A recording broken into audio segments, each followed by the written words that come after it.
So let me give you a hint. You can guess here. Just read this. Okay, it says we didn't give him any real power, but we made his position one among the authority and dignity. The Constitution wants to make neither a true executive nor a mere figurehead, but a head that neither reigns or governs. Nor governs, okay, sorry.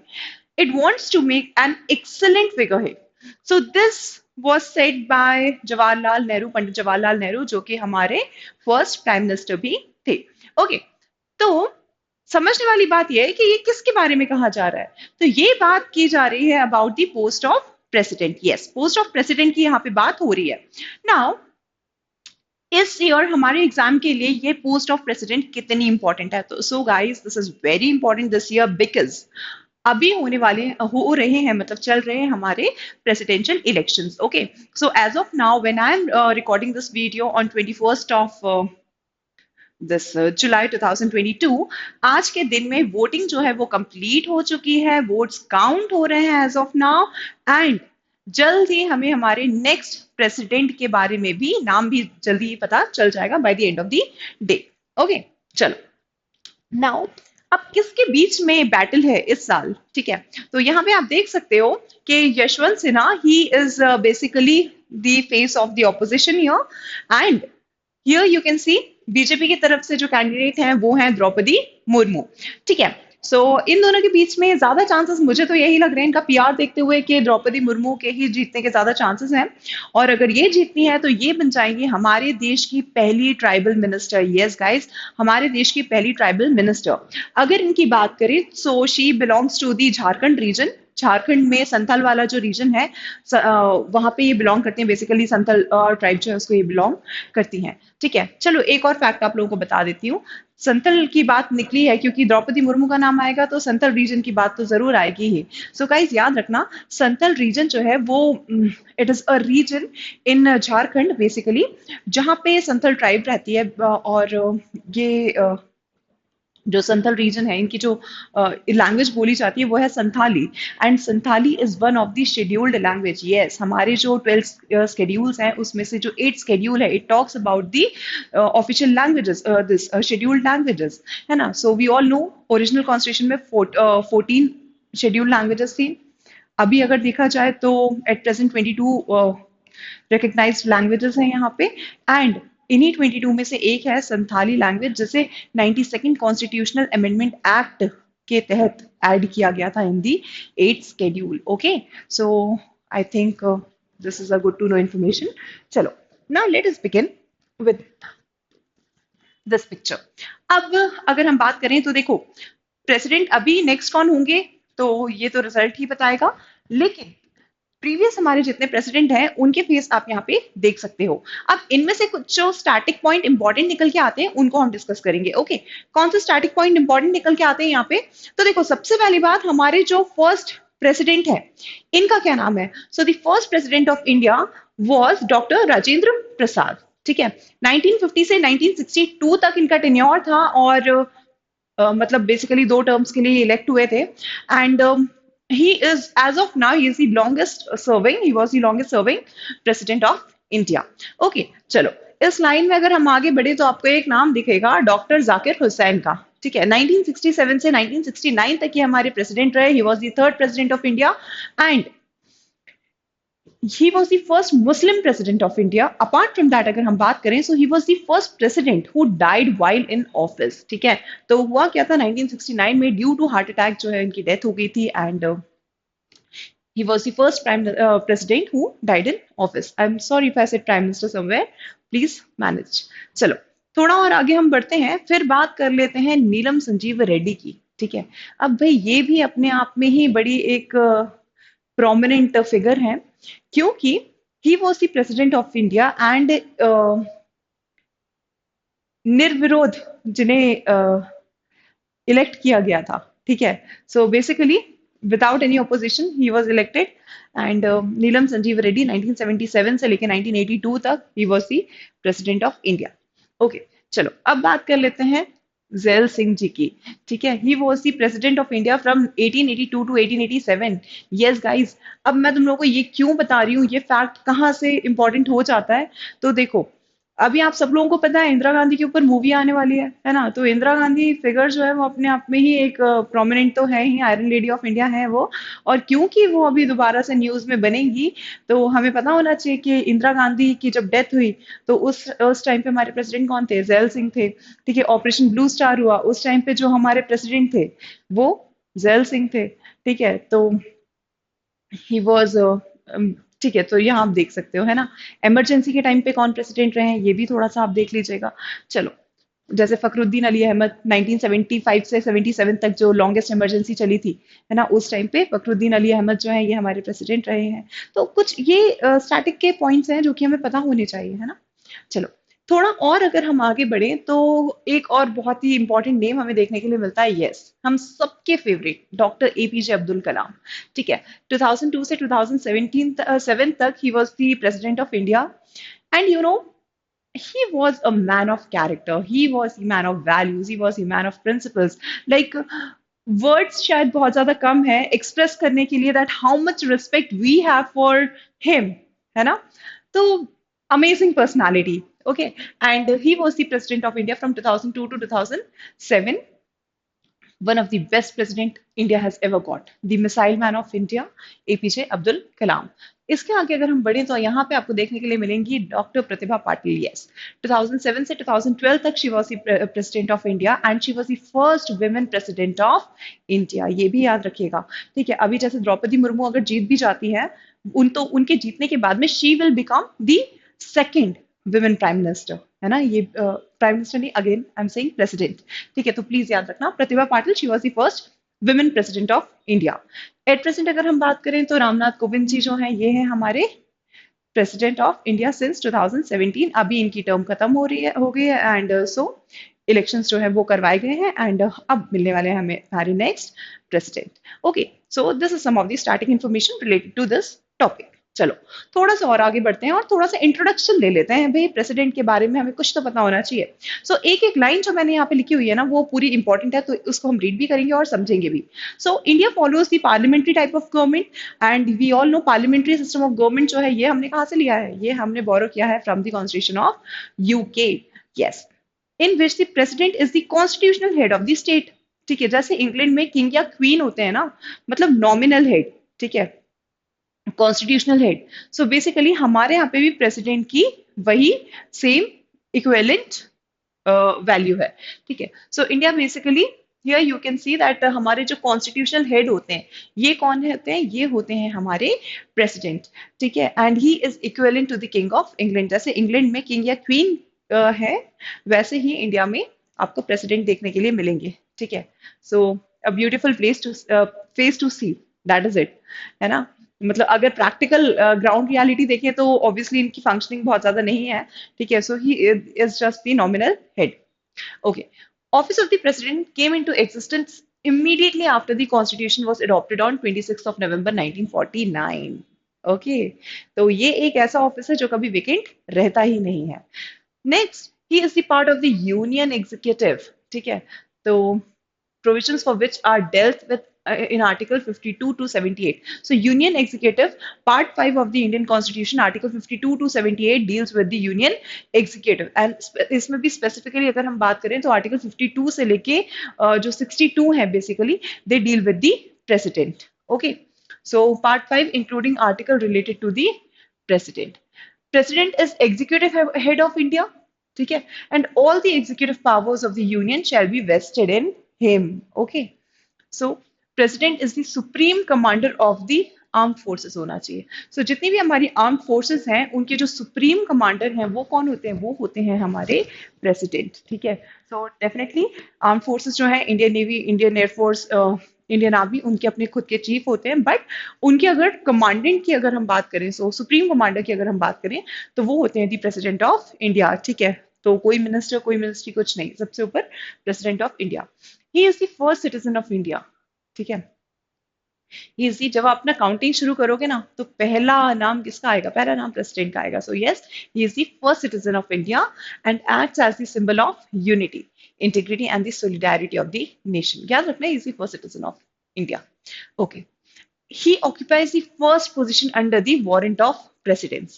मतलब जब भी आप executives को invite करोगे किसी भी चीज में, ठीक है, तो उसमें जो पहला इनविटेशन होगा, जो first in the order of precedence, जो फर्स्ट होंगे वो होंगे हमारे president and then comes the other post. Okay. Article 52 implies President of India is a must in the constitutional scheme and structure of India. Please ये याद रखना, ठीक है. So there is no exception to the rule given by Article 52. मतलब ऐसा बिल्कुल भी नहीं है कि कोई भी टाइम ऐसा रहे कि जब प्रेसिडेंट जो है वो ना रहे. मतलब ऐसा हो ही नहीं सकता कि प्रेसिडेंट का जो ऑफिस है वो वेकेंट रहे. वो इन सम और द अदर वे फिल्ड हमेशा रहेगा. तो ऐसा नहीं है कि अभी इलेक्शंस चल रहे हैं तो फिर प्रेसिडेंट जो है वो कौन है, उनका अगर टर्म खत्म हो गया, नहीं. जो ऑल दो आपका 5 ईयर का टर्म खत्म हो भी जाता है तो भी जो प्रेसिडेंट है वो तब तक काम करते रहेंगे जब तक नए प्रेसिडेंट का इलेक्शन नहीं हो जाता. ठीक है, चलो next slide. Now the constitutional position of the president. अब इनकी कुछ कॉन्स्टिट्यूशनल पोजीशन की बात करें. So the Indian constitution, it envisages a parliamentary form of government. Accordingly, the president has been made only a nominal executive. मतलब practically अगर देखें तो आपको प्राइम मिनिस्टर ही हर एक चीज अटेंड करते हुए दिखेंगे. Rarely you will see president do that. So he is just the nominal head. Okay. Article 53 of the Indian Constitution. The executive power of the Union shall be vested in the president. And okay. चलो. Article 74. It says there shall be a Council of Ministers with the PM at the head to aid and advise the President, who shall, in the exercise of his functions, act in accordance with such advice. अब यहाँ पे एक चीज हमें समझनी है. Council of ministers है, prime minister है, तो इनका काम क्या है? इनका काम है प्रेसिडेंट को किसी भी मैटर के ऊपर एडवाइस देना. लेकिन एक चीज हमें यह समझनी होगी कि प्रेसिडेंट जो है he is bound to follow that advice. तो उन्हें उनकी एडवाइस जो है उसको मानना भी जरूरी है. तो यहाँ पे आप समझ रहे हो, वो नॉमिनल हेड है. मतलब अगर प्रैक्टिकली देखें तो उनके पास इतनी ज्यादा पावर नहीं है. ऑब्वियसली उनको जो चीजें रेकमेंड या एडवाइस की जाती है उनको उसके अकॉर्डिंग ही फंक्शन करना पड़ता है. ठीक है. सो जो हमारी डायरेक्टली इलेक्टेड गवर्नमेंट है वो जो भी एडवाइसेस देती है, वैसे अब एडवाइस ही बोलना पड़ेगा ना, आप बोल तो सकते नहीं हो कि ये जो भी ऑर्डर देंगे वो उनको फॉलो करना पड़ेगा. ठीक है. तो ऐसा नहीं होता ना. तो ठीक है. So he has to follow that. Article 75. The Council of Ministers shall be collectively responsible to the Lok Sabha. This provision is the foundation of the parliamentary system of government. Okay. 42nd Constitutional Amendment Act of 1976 made the President bound by the advice of the Council of Ministers headed by the PM. So initially अगर हम देखें तो इसमें clarity कहीं पे भी नहीं थी. Although he used to function as per the advice of the Council of Ministers, but he was not very much bound to follow all those things. या फिर थोड़ी एम्बिगिटी यहाँ पे थी. लेकिन ये जो था हमारा 42nd कॉन्स्टिट्यूशनल अमेंडमेंट एक्ट जो कि 1976 में हुआ था during the reign of Indira Gandhi when she was the prime minister. तो उन्होंने ये लाया यहाँ पे कि जो काउंसिल ऑफ मिनिस्टर्स हैं उनकी एडवाइस के अकॉर्डिंग ही वर्क करना पड़ेगा प्रेसिडेंट को.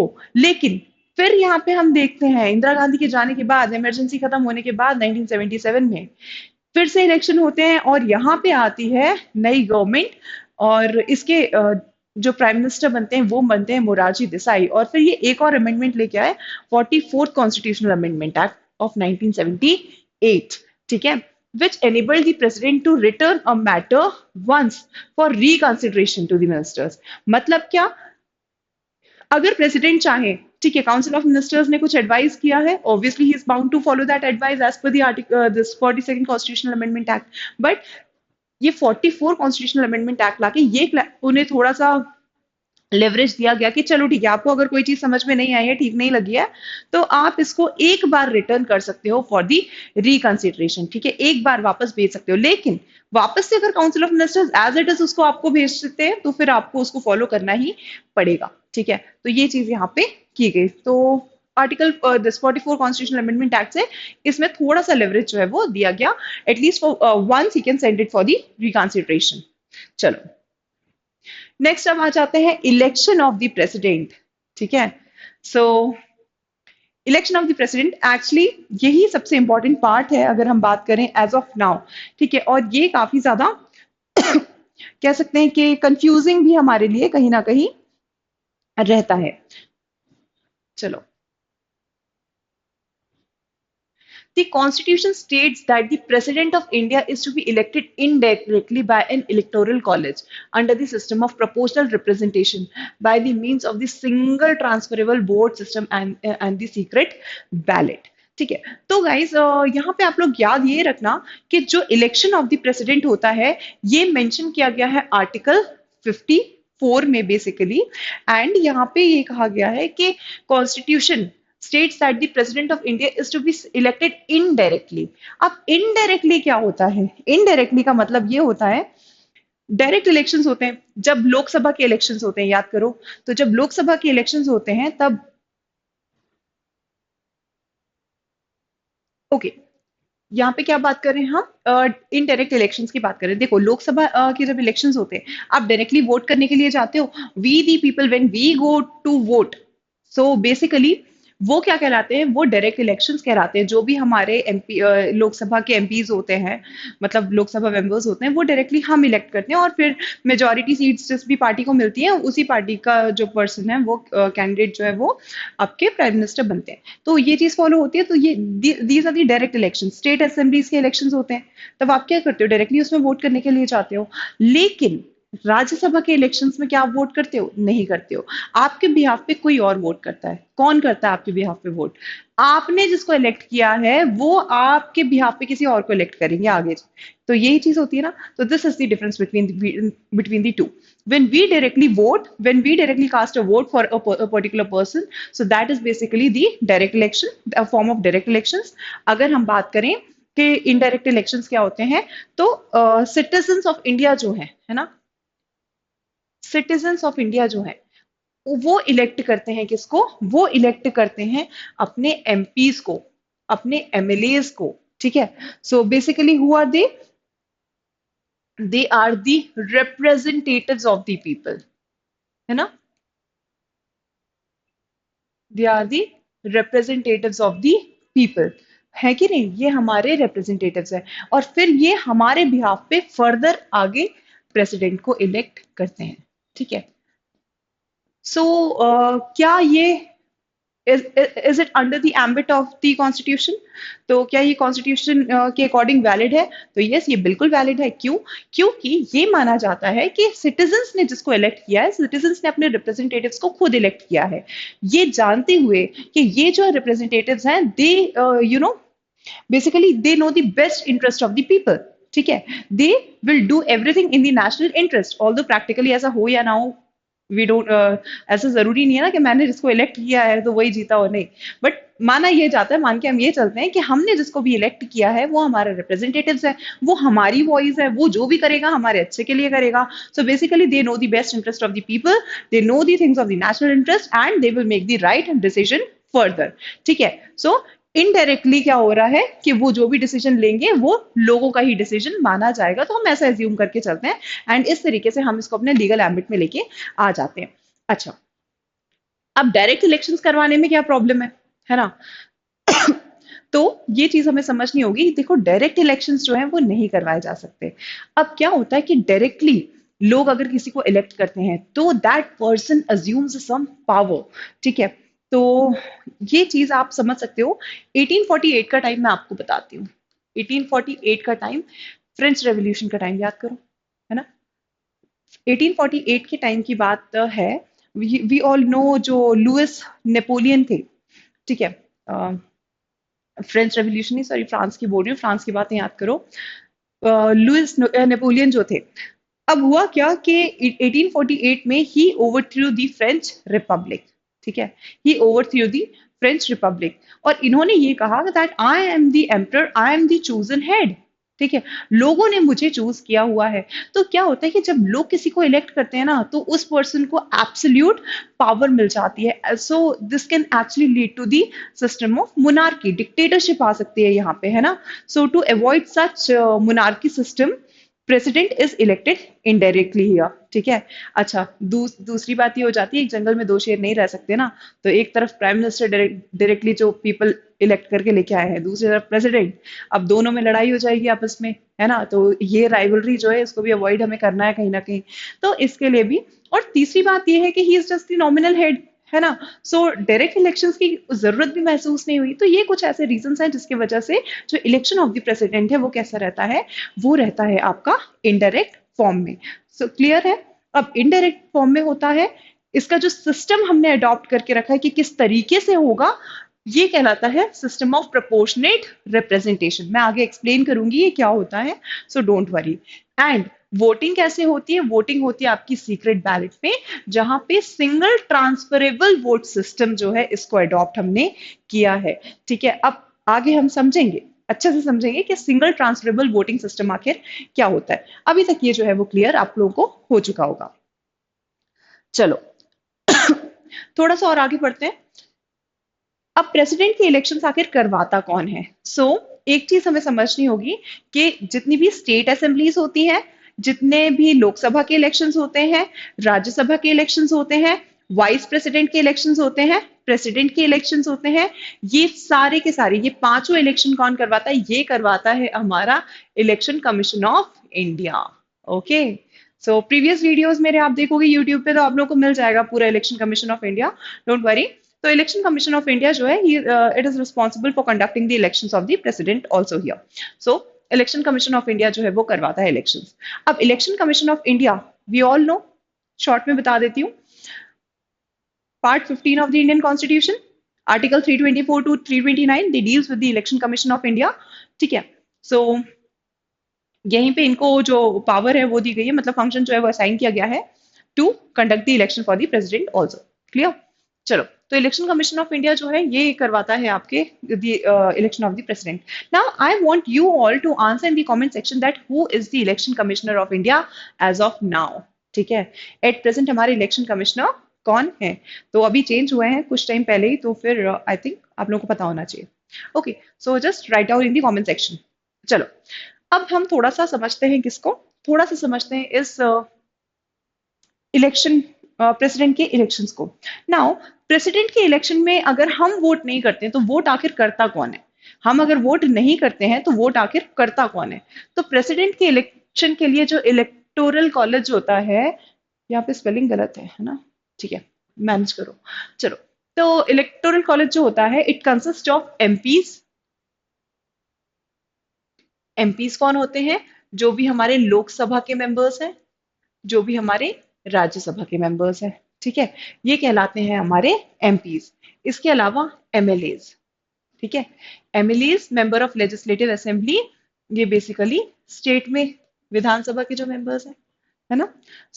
जितने भी हमारे एमपीज हैं, ठीक है, यानी कि मेंबर ऑफ पार्लियामेंट है। We all know parliament consist of Lok Sabha, Rajya Sabha and president. तो एमपीज जितने भी हैं लोकसभा और राज्यसभा में, कौन से एमपीज? इलेक्टेड या nominated? So the elected ones. Elected. Nominated members जो है वो यहाँ पे वोटिंग नहीं करते हैं। जैसे वी ऑल नो, राज्यसभा में जो है वो 12 नॉमिनेटेड मेंबर्स होते हैं, the people who are nominated by the president. So basically it is said कि भाई उन्हें नॉमिनेट ही प्रेसिडेंट करते हैं, तो हो सकता है कि वो जब वोट करें तो वो कहीं ना कहीं पार्शियल रहे और बायस्ड रहे वोटिंग, और इसी की वजह से उनको जो है वो इससे एक्सक्लूड किया गया है। So elected members of the both the houses of the parliament, that is Lok Sabha and Rajya Sabha, elected members of the legislative assemblies of the state। ठीक है, यानी कि जो हमारे एमएलएस होते हैं, क्या इसमें एमएलसीज होते हैं? मेंबर ऑफ लेजिस्लेटिव काउंसिल नहीं। स्टेट में हमें पता है ना, स्टेट में क्या होती है? स्टेट में होती है दिस विधानसभा और विधान परिषद। ठीक है। स्टेट असेंबली की हम यहाँ पे बात कर रहे हैं। Legislative assembly and legislative council होती है ना। तो लेजिस्लेटिव काउंसिल को के मेंबर्स को वोटिंग से इसलिए एक्सक्लूड किया गया है, मतलब elected members of the legislative assembly जो है वही वोटिंग करते हैं प्रेसिडेंशियल इलेक्शंस में। Members of the legislative council नहीं करते हैं। क्यों नहीं करते हैं? इसके लिए कहा गया कि जो लेजिस्लेटिव काउंसिल है ना, वो कुछ स्टेट्स में है, कुछ स्टेट्स में नहीं है। ठीक है, तो इसकी वजह से भी मतलब डिस्ट्रीब्यूशन में, वोटिंग डिस्ट्रीब्यूशन में प्रॉब्लम हो सकती है, और इसी के लिए एमएलसीज जो होते हैं, यानी कि मेंबर ऑफ लेजिस्लेटिव काउंसिल्स, उनको एक्सक्लूड किया गया from the voting. So electoral college of the president, यानी कि कौन वोट करता है प्रेसिडेंशियल इलेक्शन में, it consist of the Lok Sabha members, elected members of Lok Sabha, elected members of Rajya Sabha, that is elected MPs, और state level पे जो हमारे एमएलएज होते हैं, यानी कि member of legislative, elected member of the legislative assemblies होते हैं। अब आप लोगों के मन में एक क्वेश्चन आ रहा होगा कि यूनियन टेरिटरीज का क्या है ना। तो guys we all know as of now हमारे पास 8 यूनियन टेरिटरीज हैं। ठीक है, चलो यूनियन टेरिटरीज वाला पॉइंट जो है ये भी हमारे लिए बहुत ज्यादा इंपॉर्टेंट है। I will tell you why. Now हमारी 8 यूनियन टेरिटरीज है एज ऑफ नाउ। अब इन 8 यूनियन टेरिटरीज में we all know there are 3 union territories with legislatures, जिसमें हमने पार्शियल स्टेटहुड उनको देके रखा है, उनके पास खुद का अपना लेजिस्लेचर है। So there are 3 such state, this what union territories with legislature है ना। सो वी ऑल नो, जैसे चंडीगढ़ है, उसके पास खुद का लेजिस्लेचर नहीं है, खुद के सीएम, खुद की विधानसभा, लेजिस्लेटिव असेंबली नहीं होती वहां पे। ठीक है, Andaman and Nicobar island, Lakshadweep, Daman and Diu, Dadra Nagar Haveli, Ladakh. ठीक है, so these are basically Chandigarh. तो ये क्या है, ये वो हमारी यूनियन टेरिटरीज है which do not have the legislature. So these are the union territories without legislature. There are 3 union territories with legislature, that is Puducherry, Delhi and Jammu and Kashmir. तो ठीक है, 2017 में हुए थे प्रेसिडेंशियल इलेक्शंस, तब जम्मू कश्मीर स्टेट था, याद रखना। ठीक है, लेकिन अभी वो स्टेट नहीं है, अभी वो यूनियन टेरिटरी है। तो क्या अब वहां पे we all know it is it जब reorganization हुआ था after the abrogation of the article 370, so it was said that it will be made the union territory with legislature. So Ladakh was made the union territory without legislature and Jammu and Kashmir was made the union territory with legislature. And हमने देखा कि जल्दी वहां पे elections करवाने की तैयारी भी की जा रही है, और उसको जल्दी ही अपना एक असेंबली में मिलने वाला है। डिलिमिटेशन कमीशन की रिपोर्ट आ चुकी है, I have already made a video on that. ठीक है, चलो अभी के लिए ये समझते हैं कि दिस जम्मू कश्मीर का क्या स्टेटस है। ठीक है, तो वो क्या होता है कि आपके कॉन्स्टिट्यूशन में प्रॉपरली लिखा रहता है, मतलब यहाँ पे आप अगर देखोगे ना, क्लियरली मेंशन किया है। अभी तक दिल्ली जो है, ठीक है, दिल्ली के elected members of the legislative assembly जो है वो वोट करते थे। ठीक है, पुदुचेरी के elected members of this union territory जो है, दिस लेजिस्लेटिव असेंबली, वो वोट करते थे। तो इन दोनों के बारे में तो ऑलरेडी हमारे यहाँ मेंशन किया हुआ है। So elected members of the legislative assembly of the national capital territory, that is Delhi, and union territory of Pondicherry और पुदुचेरी, जो भी आप बोलो, so they use to vote. Article 71, it implies that all the doubts and disputes related to the election of the president and vice president shall be inquired and settled by the Supreme Court, whose decision is final. It also states that no such disputes can be raised on the grounds of any vacancy in the electoral college. चलो, this is a separate point. अब दिल्ली और पुदुचेरी के बारे में तो already mentioned है कि ये इनके जो इलेक्टेड एमएलएज हैं वो तो वोटिंग करेंगे ही करेंगे। अब बात आती है जम्मू एंड कश्मीर का क्या होने वाला है। So guys Jammu and Kashmir जो है, एक मिनट, जम्मू एंड कश्मीर की एम्बिगिटी अपन थोड़ा सा देख लेते हैं। ठीक है, सो जम्मू एंड कश्मीर में जल्दी इलेक्शंस होंगे, उन्हें खुद की अपनी लेजिस्लेटिव असेंबली भी मिलेगी, लेकिन क्या वो वाले लेजिस्लेटिव असेंबली के इलेक्टेड मेंबर्स प्रेसिडेंशियल इलेक्शन में आने वाले वोट करेंगे, ये क्वेश्चनेबल है। क्यों? क्योंकि इसके लिए कॉन्स्टिट्यूशन में एक अमेंडमेंट जो है उसकी रिक्वायरमेंट होगी। सो बेसिकली वहां पे कॉन्स्टिट्यूशन में एक अमेंडमेंट की रिक्वायरमेंट होगी, और उसके बाद ही ये दोनों जो है जम्मू एंड कश्मीर की यूनियन टेरिटरी जो है उसके इलेक्टेड एमएलएज जो होंगे वो वोटिंग कर पाएंगे। प्लीज ये याद रखना। ठीक है, so the Jammu and Kashmir reorganization act does not specify anything about whether the legislator of Jammu and Kashmir would be able to vote in the election of the president. ठीक है, a shallow mention in section 13 of 2019 act which implies that Jammu and Kashmir legislature would have the same powers as the Puducherry counterpart. ठीक है, तो ये कहीं पे भी नहीं लिखा हुआ है। जब Jammu and Kashmir reorganization act आया था 2019 में, ये कहीं पे भी नहीं लिखा हुआ है कि क्या ये लोग भी प्रेसिडेंशियल इलेक्शन में वोट करेंगे या नहीं करेंगे। ऑल दो सेक्शन 13 जो है उसमें इतना मेंशन जरूर कर दिया गया है कि जो भी पावर्स पुदुचेरी के पास में है वो सेम पावर्स जो है वो जम्मू कश्मीर के पास में भी रहेंगे। नाउ एग्जैक्टली हम कर क्या सकते हैं इस बारे में, तो कॉन्स्टिट्यूशन में हमें अमेंडमेंट जो है वो पड़ेगा। तो basically constitutional amendment is required for the inclusion of union territory of Jammu and Kashmir in the for voting in the presidential elections. जैसे कि दिल्ली और पुदुचेरी को पावर कैसे मिली थी, बाय दिस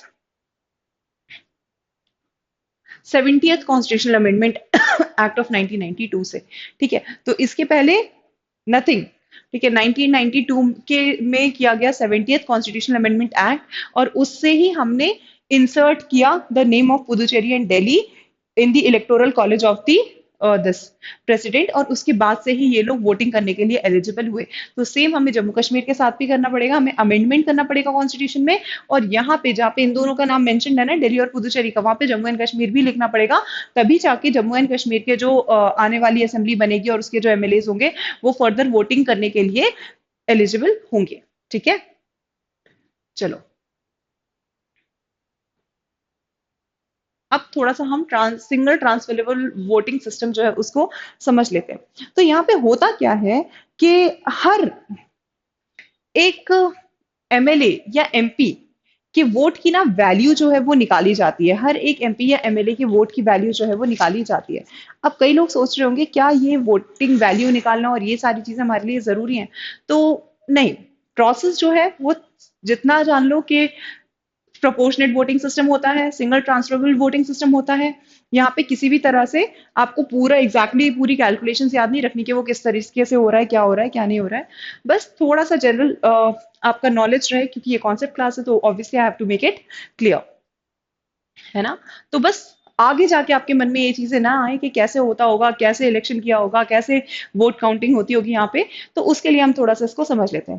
भाई एमएलए की वोट की वैल्यू, जैसे आपके मार्क्स निकाले जाते हैं ना, तो वैसे ही इनकी वोट की वैल्यू निकाली जाती है कि इनके सिंगल वोट की आखिर वैल्यू क्या है। So value of vote of MLA, value of vote of MLA किसी भी स्टेट में या यूनियन टेरिटरी में जहां पे एमएलए हैं, तो उनके वोट की वैल्यू कैसे निकाली जाती है, ये निकाली जाती है total population of the state, total population of the state upon 1000, sorry, total population of the state upon total MLA, total population of the state upon total MLA, जो भी वैल्यू आएगी उससे हम फर्दर डिवाइड कर देंगे bye 1000। ठीक है, तो इस तरीके से एक एमएलए की वोट की वैल्यू जो है वो निकल के आ जाती है। अच्छा, एक और आपको बात बताती हूँ, ये जो हम टोटल पॉपुलेशन की बात कर रहे हैं ना, यहाँ पे कभी भी 2011 का जो सेंसस लास्ट हुआ था उसकी पॉपुलेशन काउंट नहीं की जाती है। 1971 के जो सेंसस हैं उसके उस टाइम पे इंडिया की क्या पॉपुलेशन थी उसके बेसिस पे ये वोट की वैल्यू जो है वो निकाली जाती है। ठीक है, सो एमएलए की वोट की वैल्यू कितनी होती एक एमएलए की वोट की वैल्यू कितनी है, total population of that state upon total MLA, जो भी वैल्यू आएगी उसको हम फर्दर डिवाइड करेंगे बाय 1000, तो हमें मिल जाएगी value of vote of 1 MLA. ठीक है, चलो इसी तरीके से एमपीज जो होते हैं, मेंबर ऑफ पार्लियामेंट, इनके भी वोट की वैल्यू जो है वो निकाली जाती है। अब इनके वोट की वैल्यू कैसे निकलती है, इनकी वोट की वैल्यू निकलती है total value of votes of all the MLA in the country. ठीक है, total value of votes of the MLA of the country. अभी हमने देखा ना एक एमएलए की वोट की वैल्यू कितनी निकलेगी, तो इस तरीके से पूरे कंट्री में जितने भी एमएलए हैं, मतलब सारे स्टेट के एमएलए को मिला दो, जितने भी एमएलए हैं उन सबके, अब इसको क्या करना है, मल्टीप्लाई ही तो करना है। जैसे मध्य प्रदेश में 230 एमएलए होते हैं इलेक्टेड, तो हमने क्या किया, एक सिंगल एमएलए की वोट की वैल्यू निकाल ली, उसे 230 से मल्टीप्लाई कर दिया, तो मध्य प्रदेश के सारे एमएलए की वोट की वैल्यू निकल गई। उसी तरीके से देश के पूरे वोट एमएलए की वोट की वैल्यू निकाल ली हमने। ठीक है, सो पूरे देश में यानी कि टोटल एमएलए जितने हैं कंट्री में, ठीक है, अपॉन टोटल एमपी, उनके वोट की वैल्यू अपॉन टोटल एमपी। ठीक है, total MPs, that means Lok Sabha और राज्यसभा के जो इलेक्टेड मेंबर्स हैं। सो इससे हमें क्या मिल जाती है, इससे हमें मिल जाती है the value of vote of an MP. ठीक है, value of vote of an MP. चलो, इसके बाद में क्या होता है, इसके बाद होता है प्रोसेस ऑफ वोटिंग। ठीक है, वोट की वैल्यू निकाल ली कि भाई, अब हमें पता चल गया कि भाई एमएलए की वोट की वैल्यू कितनी है और एमपी के वोट की वैल्यू कितनी है। जैसे एमएलए के वोट की वैल्यू निकली 130, है ना, एमपी के वोट की वैल्यू निकली 160। ठीक है, तो इस तरह से ये जो है वो निकल आती है। अब होता क्या है कि यहाँ पे जितने भी लोग हैं उनसे ये कहा जाएगा कि जितना भी इलेक्टोरल कॉलेज है उनसे कहा जाएगा वोटिंग की जाए। ठीक है, तो वन बाय वन वो अपने सीक्रेट बैलेट में अपनी वोटिंग जो है वो करेंगे। सपोज 4 कैंडिडेट्स हैं, ए, बी, सी और डी। ए, बी, सी और डी, 4 कैंडिडेट्स हैं। तो अब यहाँ पे ये नहीं होगा कि हम, मुझे ए पसंद है तो मैंने इसको वोट कर दिया, या तुम्हें सी पसंद है तुमने इसको वोट कर दिया, ऐसा नहीं होगा। यहाँ पे होगा क्या, आप अपना प्रेफरेंस बताओगे। ठीक है, मेरा प्रेफरेंस क्या है, फर्स्ट नंबर पे मैं चाहती हूँ कि जो सी है, ये मेरा फर्स्ट प्रेफरेंस है। मेरा सेकंड प्रेफरेंस क्या है, बी है। ठीक है, मेरा थर्ड प्रेफरेंस क्या है, मेरा थर्ड प्रेफरेंस डी है। मेरा फोर्थ प्रेफरेंस क्या है, मेरा फोर्थ प्रेफरेंस ए है। तो इस तरीके से मैंने अपने प्रेफरेंशियल ऑर्डर में वोटिंग जो है वो कर दी।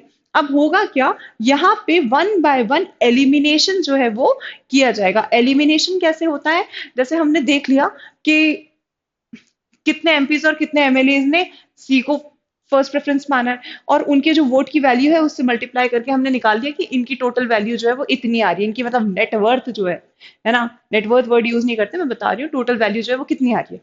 फिर इनकी कितनी आ रही है, फिर इनकी कितनी आ रही है, फिर इनकी कितनी आ रही है। सबसे कम जिसकी होगी उसको एलिमिनेट कर दिया जाएगा, उसको एलिमिनेट कर दिया जाएगा, और उसकी जो वैल्यूज है, ठीक है, सपोज ए को एलिमिनेट कर दिया, ए को सबसे कम वोट की एक काम करते हैं, कुछ फिगर्स ही ले लेते हैं, 1, 2, 3 एंड 4। ठीक है, तो यहाँ पे हमने रख लिया सी, बी, डी, ए, ये प्रेफरेंस है। ठीक है, अब इनके वोट की वैल्यू ले लेते हैं अपन कुछ। ठीक है, जैसे 5250 निकली इनकी। ठीक है, इनकी वोट की वैल्यू जो है ये कितनी निकली, 4800 निकली। ठीक है, डी के वोट की वैल्यू जो है वो कितनी निकली, 2700 निकली। हाँ, ए के वोट की वैल्यू जो है ये कितनी निकली, ये 2250 निकली। सबसे कम वोट्स किसको मिले हैं, सबसे कम वोट की वैल्यू किसकी आ रही है, ए की आ रही है। ए एलिमिनेट हो जाएगा, ए एलिमिनेट हो जाएगा। फिर ये जो 2250 वोट्स की जो वैल्यू है, ये जिन लोगों ने वोटिंग की थी उनकी सेकंड प्रेफरेंस क्या थी उसको देखा जाएगा। ठीक है, पता चला कुछ लोगों की सेकंड प्रेफरेंस बी था, कुछ की सेकंड डी था, कुछ का सी था। ठीक है, तो अगेन ये वैल्यू जो है वो उसके अकॉर्डिंग यहाँ पे डिस्ट्रीब्यूट कर दी जाएगी, और फिर सबसे कम जिसमें होंगे उसको एलिमिनेट कर दिया जाएगा। फिर उससे ज्यादा कम जिसमें होंगे उसको एलिमिनेट कर दिया जाएगा, लास्ट में एक कैंडिडेट बचेगा, वो will be the winner. So इस तरीके से करा जाता है दी वोटिंग ऑफ वो the election of the president. So ये इतने फैक्ट फिगर्स या फिर वैल्यू कैसे निकलती है ये सब जानना जरूरी नहीं है, this is just for your clarity. ये जो प्रोपोर्शनेट, ये सिस्टम कहलाता है द प्रोपोर्शनेट वोटिंग सिस्टम। और ये जो अपन वोट्स को ट्रांसफर कर रहे हैं ना और एलिमिनेट कर रहे हैं डिफरेंट डिफरेंट राउंड्स में, सो ये कहलाता है आपका सिंगल ट्रांसफरेबल वोट सिस्टम। ठीक है, तो यहाँ पे ये बिल्कुल नहीं होता है कि आपने किसी एक पर्सन को दे दिया अपना वोट और खत्म हो गया, नहीं। तो यहाँ पे किस तरीके से एलिमिनेशन मेथड जो है वो होता है through the single transferable voting system. ठीक है, और यही अभी होने वाला है यशवंत और यशवंत जी और किसके साथ में, द्रौपदी मुर्मू के साथ में। चलो, why doesn't participate in the who doesn't participate in the president election, याद रख लेना, जितने भी नॉमिनेटेड मेंबर्स हैं ऑफ द लोकसभा ये सारे नहीं करते हैं। अब तो खैर है नहीं, लेकिन ठीक है, राज्यसभा के जो 12 मेंबर्स हैं ये नहीं करते हैं। चलो, मेंबर ऑफ लेजिस्लेटिव काउंसिल हैं ये भी नहीं होते हैं इसमें, नॉमिनेटेड मेंबर्स ऑफ, चलो ठीक है। सो बेसिकली ये लोग पार्टिसिपेट नहीं करते हैं। जम्मू एंड कश्मीर का सिनेरियो हम देख चुके हैं। Reasons for indirect election only we have also already seen, he is already only the nominal head, तो इसके लिए जरूरत ही नहीं है डायरेक्ट इलेक्शंस करवाने की। ठीक है, सो प्रेसिडेंट जो है वो पार्टी पॉलिटिक्स से अलग है, तो ठीक है, पॉलिटिक्स से हमने उनको एक अलग ही फिगर बना के रखा हुआ है, जिनको मतलब पॉलिटिक्स में बदनाम ना किया जाए, तो इसलिए हम उनको अलग ही रखते हैं। डायरेक्ट इलेक्शंस में result in the orientation of the two rival powers, एक तरफ प्रेसिडेंट है और एक तरफ prime minister, both will say कि I am elected by the people, he will say that I am elected by the people, I have more power, I have more power, और इस वजह से हो जाएगी बहुत बड़ी राइवलरी, और इस कॉन्फ्लिक्ट को ही बचाने के लिए डायरेक्ट इलेक्शंस नहीं होते हैं आपके प्रेसिडेंट के। ठीक है, तो आप यहाँ पे ये देख सकते हो। So these are some of the reasons, main reasons जो है वो मैंने आपको एक्सप्लेन कर ही दिए हैं। ठीक है, सो अब बात करते हैं क्वालिफिकेशंस की। सो क्वालिफिकेशन मतलब कौन बन सकता है हमारा प्रेसिडेंट। सो बेसिकली क्वालिफिकेशंस क्या है, आर्टिकल 58 में मेंशन्ड है, he should be the citizen of India, as minimum 35 years जो है वो होनी चाहिए, and he should qualify the conditions to be elected as the member of the Lok Sabha. ठीक है, must be a registered voter. ठीक है, he should not hold any office of profit, he should not hold any office of profit, this is very very important, under the central government, state government or any public authority. The nomination paper of the candidate must be signed by at least 50 eligible voters, मतलब 50 लोग, जैसे मुझे presidential election में contest करना है, सो 50 लोग होने चाहिए मेरे पास में जो एक सिग्नेचर करके नॉमिनेशन पेपर पे दे और मुझे सपोर्ट करे। तो इतना सपोर्ट तो एक्चुअली मिल ही जाता है। ठीक है, every candidate has to make a security deposit, तो इनको सिक्योरिटी डिपॉजिट भी रखना पड़ता है आरबीआई के साथ में 15,000 रुपीज का। ठीक है, so and this is liable to be forfeited in case the candidate fails to secure 1/6 of the votes polled, अगर उसे 1/6 से कम वोट मिलते हैं तो उसके 15,000 जा चुके हैं, नहीं मिलेंगे वापस, नॉन रिफंडेबल। ठीक है, चलो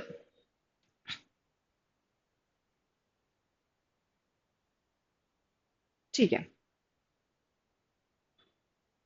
ओथ एंड एफर्मेशन, प्रेसिडेंट को ओथ कौन दिलवाते हैं, कहाँ पे मेंशन्ड है, तो आर्टिकल 60 में इसके बारे में बात की गई है। एंड आप लोगों को पता है प्रेसिडेंट की ओथ में और बाकी सबकी ओथ में क्या डिफरेंस होता है।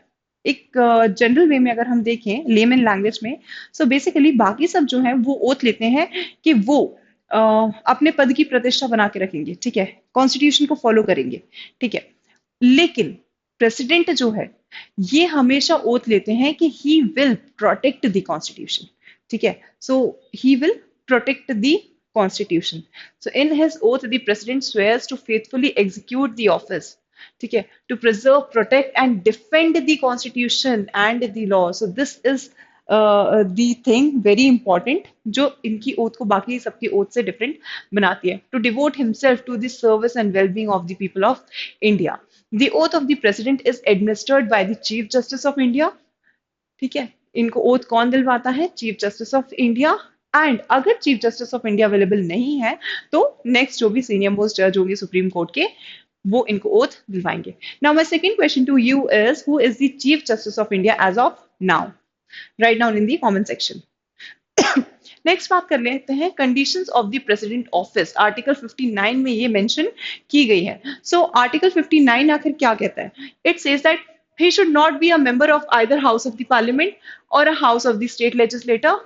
If any such person is elected as president, he is deemed to have vacated his seat there in house on the date on which he enters upon his office as president, obviously, है ना, clear है, self explanatory है, समझाने जैसा इसमें कुछ भी नहीं है। He should not hold any office of profit, already told you. He is entitled without payment of rent to the use of his official residence, that is Rashtrapati Bhavan. और आप लोगों को पता होगा राष्ट्रपति भवन कहाँ पे है। ठीक है, सो अरावली रेंज का जो एक्सटेंशन है दिल्ली में, ठीक है, which is known as the Raisina Hills, and Raisina Hills पे ही लोकेटेड है आपका Rashtrapati Bhavan. He is entitled to such emoluments, allowances and privileges as may be determined by the parliament. So इनकी सैलरी की अगर हम बात करते हैं तो इनिशियली ये थी 1.5 लाख, बट 2018 के बाद से ये रिवाइज करके कर दी गई है 5 lakhs. Okay, so the emoluments and the allowances cannot be diminished during his tenure. Clear है ना, ये तो नहीं हो सकता भाई, नहीं चलेगा। What is the term of the president office? And this is mentioned in article 56. So president के tenure कितना होता है, term of office होता है 5 years. But अगर 5 साल का इनका जो ये है टेन्योर है वो पूरा हो गया, लेकिन तब तक इलेक्शंस पूरी कंप्लीट नहीं हो पाए हैं, तो फिर उसके आगे भी वो कंटिन्यू करेंगे जब तक नए प्रेसिडेंट अपना ऑफिस में एंटर नहीं कर जाते हैं। ठीक है, So even after the expiry of his terms, he shall continue in the office until his successor enters upon his office. President may resign his office before the expiry of his normal terms by writing the resignation. मतलब ये resignation किसको लिखते हैं? Vice president को. Vice president इनको लिखते हैं, ये वाइस प्रेसिडेंट को रेजिग्नेशन लिखते हैं. तो यही चलता है इनके बीच में. He may be elected for any number of terms unlike in USA. ठीक है, तो यूएसए में क्या होता है कि जो प्रेसिडेंट की टर्म है वो मतलब एनी पर्सन और he can only be president for twice 2 terms. जैसे बराक ओबामा के बारे में आपको पता होगा, वो 2 टर्म्स के लिए रहे थे, थर्ड टाइम भी वही इलेक्ट होते, मतलब उनकी पॉपुलैरिटी इतनी ज्यादा थी, बट ये ऑप्शन ही नहीं है यूएसए में. ठीक है, चलो, तो इंडिया में ऐसा कुछ नहीं है. इंडिया में एन नंबर ऑफ टर्म्स के लिए you are eligible, you can become the president. ठीक है, so this is how the USA presidential elections are different from the Indian presidential elections. Impeachment of the president. ठीक है, तो अभी बात यह है कि प्रेसिडेंट रिजाइन तो कर सकते हैं, क्या उन्हें इम्पीच किया जा सकता है? मतलब इम्पीचमेंट वर्ड किसके लिए? इम्पीचमेंट और रिमूवल में क्या डिफरेंस है? सो यूजुअली बाकी सारे जो डेजिग्नेशन है उनके लिए आप रिमूवल वर्ड यूज करते हो, प्रेसिडेंट के लिए इम्पीचमेंट वर्ड जो है वो यूज किया जाता है. ठीक है, क्या इनको इनके ऑफिस से हटाया जा सकता है? तो yes, definitely there is an option, but आज तक ऐसा इंडिया में हुआ किसी के साथ भी नहीं है. Article 61 of the Indian constitution it deals with the procedure to impeach the president. Now the power of impeachment of the president lies in the parliament. पूरी पावर जो क्या है वो आर्टिकल 61 किसको देता है? पार्लियामेंट को देता है. सिर्फ एक ही ग्राउंड है जिसके ऊपर प्रेसिडेंट को इम्पीच किया जा सकता है, that is the violation of the constitution. लेकिन आपको पता है सबसे बड़ी एम्बिगिटी यही है कि इसकी क्लैरिटी नहीं है. ठीक है, now impeachment of president is a costly judicial procedure in the parliament, that is it is partially judicial. आगे बताऊंगी किस तरीके से. Indian constitution does not define the meaning of the phrase violation of the constitution. समझ में आया costly judicial क्यों है? क्योंकि पार्लियामेंट के पास अथॉरिटी है प्रेसिडेंट को इम्पीच करने की. प्रेसिडेंट को इम्पीच किया जा सकता है on just one ground, that is the violation of the constitution. लेकिन ये कौन डिसाइड करेगा कि वायलेशन ऑफ द कॉन्स्टिट्यूशन होता क्या है? क्योंकि हमारे यहाँ कहीं पे भी ये violation of the constitution phrase को क्लियरली डिफाइन नहीं किया गया, और इसके लिए हम सीधे जाते हैं किसके पास में? हम सीधे जाते हैं सुप्रीम कोर्ट के पास में. मतलब सुप्रीम कोर्ट ही हमें बताएंगे कि क्या ये वायलेशन ऑफ द कॉन्स्टिट्यूशन है. So obviously supreme court is involve here, है ना, समहाउ. चलो, प्रोसीजर क्या होता है? तो भाई प्रोसीजर, इम्पीचमेंट की जो प्रोसीडिंग्स है वो कहीं पे भी स्टार्ट हो सकती हैं. During the impeachment proceeding the president has the right to appear and to be represented at such investigation to defend himself. Okay, other than impeachment, no other penalty can be imposed on the president for the violation of the constitution. No president has so far been impeached. चलो, impeachment का process देखते हैं. Impeach करना है, अगर president को हटाना है, ठीक है, तो किसी भी हाउस में जो है वो रेजोल्यूशन लाया जा सकता है, लोकसभा हो या राज्यसभा हो. Then this resolution initiated it must be signed by 1/4 members, यानी कि 1/4 मेंबर्स का सपोर्ट होना चाहिए. ठीक है, और of the candidates of that initiating house with 14-day notice to be given to the president. और 14 दिन पहले आपको प्रेसिडेंट को नोटिस देना यहाँ पे जरूरी है. Further, impeachment resolution is passed by the 2/3 majority of the total membership of the house. It is sent to the other house which should investigate the charges. ठीक है, किसी हाउस में इनिशिएट हुआ, 1/4 मेंबर जब सपोर्ट करेंगे तब जाके तो वो इनिशिएट हो सकता है रेजोल्यूशन. ठीक है, इसके बाद में आपको प्रेसिडेंट को नोटिस देना पड़ेगा 14 डेज पहले, और उसके बाद में फिर वहां पे वोटिंग करवाई जाएगी. 2/3 मेजोरिटी से अगर उस हाउस में उस रेजोल्यूशन को पास कर दिया जाता है तो फिर वो रेजोल्यूशन जो है वो दूसरे हाउस में पास ऑन किया जाता है फॉर दी दिस वोटिंग, जहां पे फिर वो लोग इन्वेस्टिगेशन जो है उसको कंडक्ट करते हैं. चलो आगे बढ़ते हैं. If the other house also sustains the charges and passes the impeachment resolution by the majority of 2/3 of the total membership, then the president stands impeached. Okay, तो इस तरीके से इम्पीचमेंट ऑफ द प्रेसिडेंट जो है वो होता है. Next, if the election of a person as president is declared void by the Supreme Court, acts done by him, मतलब सीधी बात यह है कि इलेक्शन, किसी भी प्रेसिडेंट का जो इलेक्शन है अगर वो सुप्रीम कोर्ट उसे वॉइड जो है वो डिक्लेयर करता है, तो ऐसा नहीं है कि जब तक वो एज अ प्रेसिडेंट उन्होंने वर्क किया है वो चीजें भी अनवैलिड हो जाएंगी या वॉइड हो जाएंगी. नहीं, वो चीजें they will remain in force. ठीक है, so when he was in office what ever decision he has taken, so that will be in force, that will remain in force. ये चीज यहाँ पे कही गई है. In the context of impeachment, the nominated members of either house of the parliament can participate in the impeachment of the president, though they do not participate in the election. जैसे राज्यसभा में 12 nominated members थे, हमने क्या देखा कि वो election process में जो है उसमें वोटिंग नहीं करते थे, लेकिन इम्पीचमेंट के टाइम पे वो वोटिंग करने के लिए एलिजिबल है। डेफिशिएंसीज क्या है इम्पीचमेंट प्रोसेस में?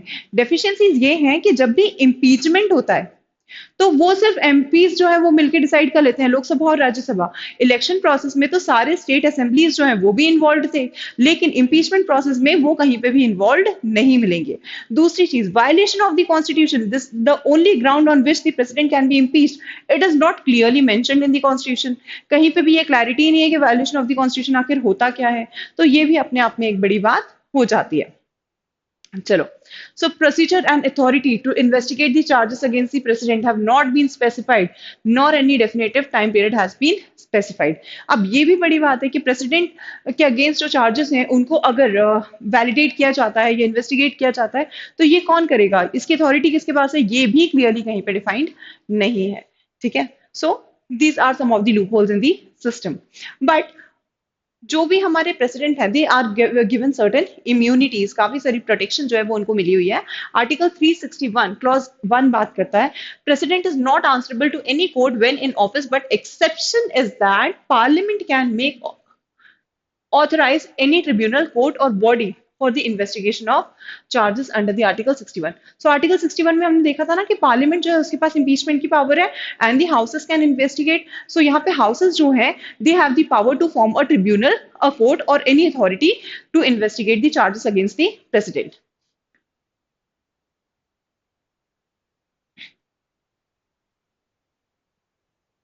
ठीक है, but until this thing happens, president is not answerable to any court. Okay, article 361 का clause second, no criminal proceedings can be instituted. Civil case आप कर सकते हो उनके ऊपर, क्रिमिनल केसेस उस टाइम पे तो नहीं चलेंगे जब वो अपने ऑफिस में हैं। ठीक है, article 361 clause 3, no proceedings for the arrest or imprisonment of the president or governor shall be done by any court while in office। जब तक वो कोर्ट में मतलब अपने ऑफिस में है, ऑफिस में मतलब ऑफिस के अंदर नहीं, मतलब जब भी वो अपने उनके टेन्योर की ड्यूरिंग उनके ऊपर किसी भी तरह का इम्प्रिजनमेंट या अरेस्ट जो है वो नहीं किया जा सकता, उनमें डिटेन नहीं किया जा सकता। Article 361 clause 4, civil proceedings against a governor और president against things done by him in his personal capacity can be done only with a previous 2 months notice।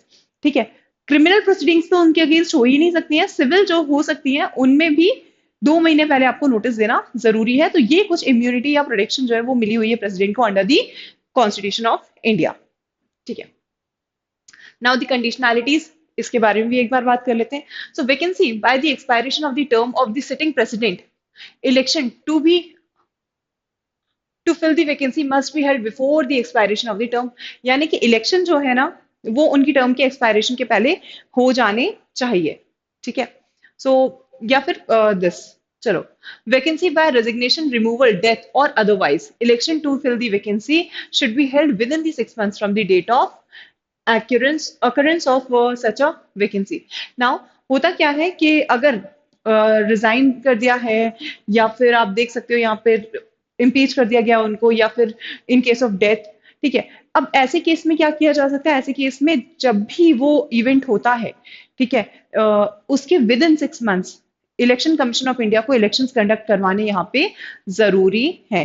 अच्छा, बीच में जो नए प्रेसिडेंट आएंगे, अब ऐसा नहीं है कि 3 years के बाद में अगर किसी प्रेसिडेंट की डेथ हो गई है तो उनकी रिमेनिंग टेन्योर 2 years का रहा, लेकिन इलेक्शन हो गए तो जो नए प्रेसिडेंट इलेक्ट होकर आएंगे तो ऐसा नहीं है कि उनके पास 2 years का टेन्योर रहेगा, उनके पास फुल 5 years का टेन्योर रहेगा। ठीक है, so he will be eligible for the full 5 year tenure.